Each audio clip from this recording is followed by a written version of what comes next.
C'était vraiment une superbe découverte.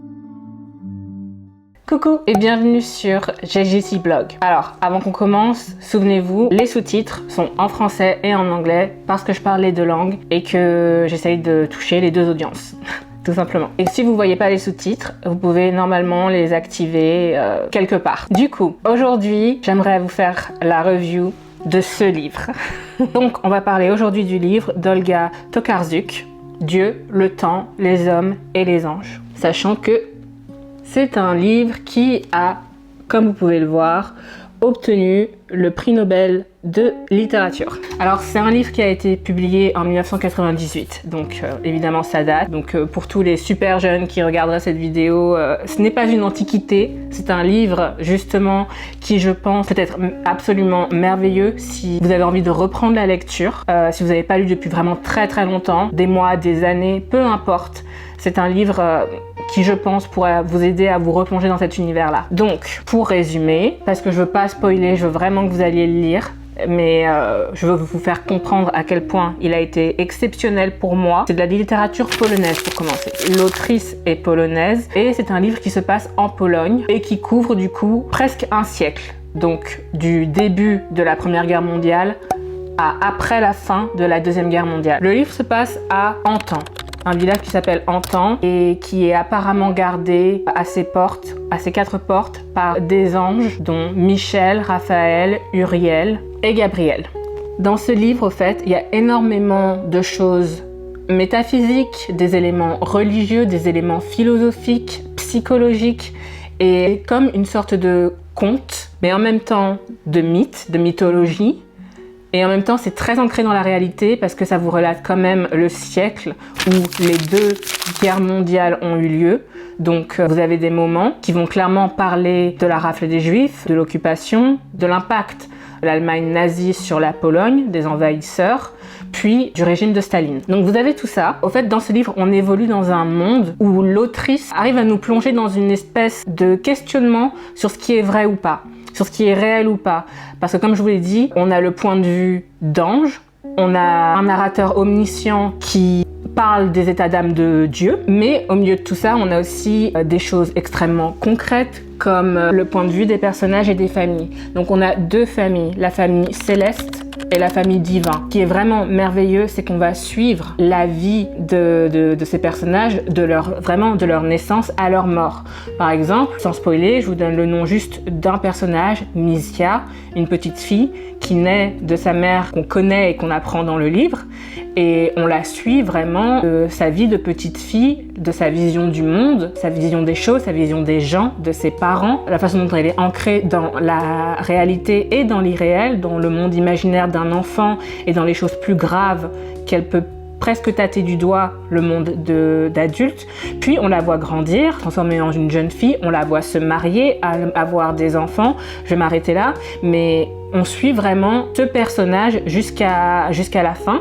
Elle et ses parents et du coup son frère Isidore. On a aussi énormément d'autres personnages tout aussi incroyablement prenants que les autres. Il n'y a pas un seul personnage vraiment que je n'ai pas aimé dans le livre. Ils sont tous extrêmement bien écrits, dérangeants, mais l'autrice a un style d'écriture qui est incisif, cru, parfois même violent, mais ça reste quelque chose d'enjoliveur, ça reste quelque chose qui vous enveloppe et qui ne vous lâche pas, qui vous fait réfléchir, qui vous prend et qui vous met dans son univers. L'autrice a vraiment un style d'écriture extrêmement appréciable et si j'ai dit justement que c'est un excellent livre pour ceux qui veulent recommencer la lecture, ceux qui veulent se replonger, il faut savoir du coup que les chapitres ne font pas plus de 2 ou 3 pages. Donc c'est vraiment des chapitres très courts. Chaque chapitre commence par, le titre du chapitre commence par le temps de, donc ça peut être le temps de Misia, le temps du noyé, le temps de tel ou tel personnage.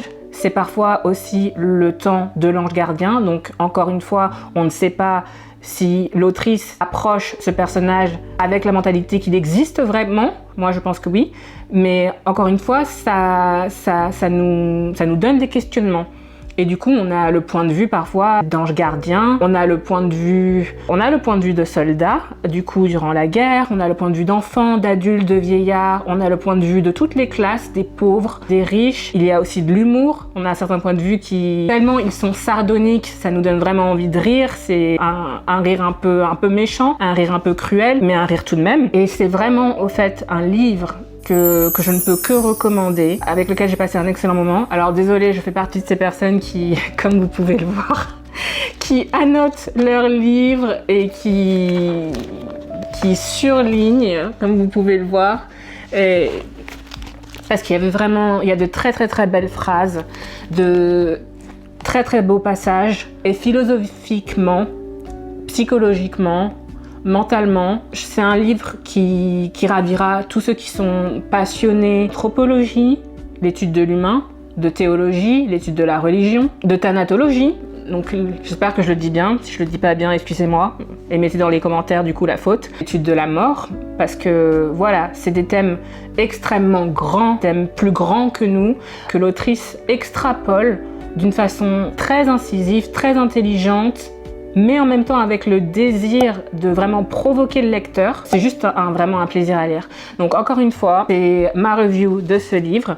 Et comme je ne veux pas vous spoiler, je veux que vous allez le lire, voilà, je vais pas trop vous en dire, mais encore une fois, donc Dieu, le temps, les hommes et les anges de Olga Tokarczuk. Et évidemment, c'est une autrice moi je viens de découvrir, mais je vais directement aller lire ses autres œuvres. Je sais qu'elle a reçu plusieurs prix. C'est quelqu'un qui s'est battu du coup pour faire entendre sa voix dans son propre pays et qui a reçu vraiment des accolades parce qu'elle le mérite. Et voilà, c'est ma review. Et j'espère du coup que le livre vous plaira. Donc, il faut savoir que comme mon blog, ma chaîne, mon blog, ma page, tout ce que vous voulez au fait, quand je lis un livre, quand je vais vous présenter une œuvre, parce que là c'est la première fois, c'est la première vidéo, yay!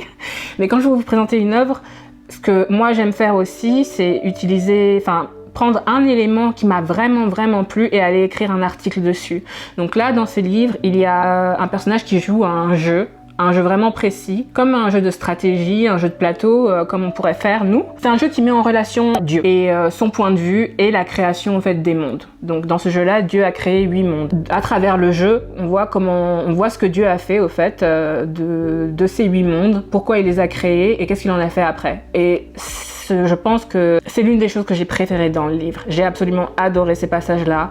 Et encore une fois, vraiment, c'est même pas 15% du livre, comme vous pouvez le voir, je vous ai dit, hein, c'est un livre qui fait presque 500 pages, les chapitres sont très courts, 3-4 pages, donc c'est très éparpillé, c'est fragmenté, mais c'est ça aussi qui fait tout le charme du livre.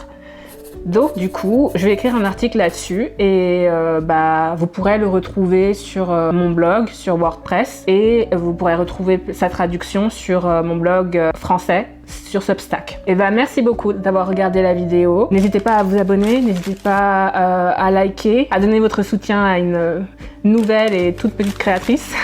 Et surtout, au fait, si vous avez des commentaires, si vous avez lu le livre, j'aimerais beaucoup avoir votre retour en commentaire parce que j'ai pas rencontré de personnes qui ont lu le livre pour l'instant. Ça va pas tarder parce que c'est un livre qu'on étudie aussi dans une classe que je suis. Donc voilà, mais j'aimerais beaucoup avoir vos retours. Bisous!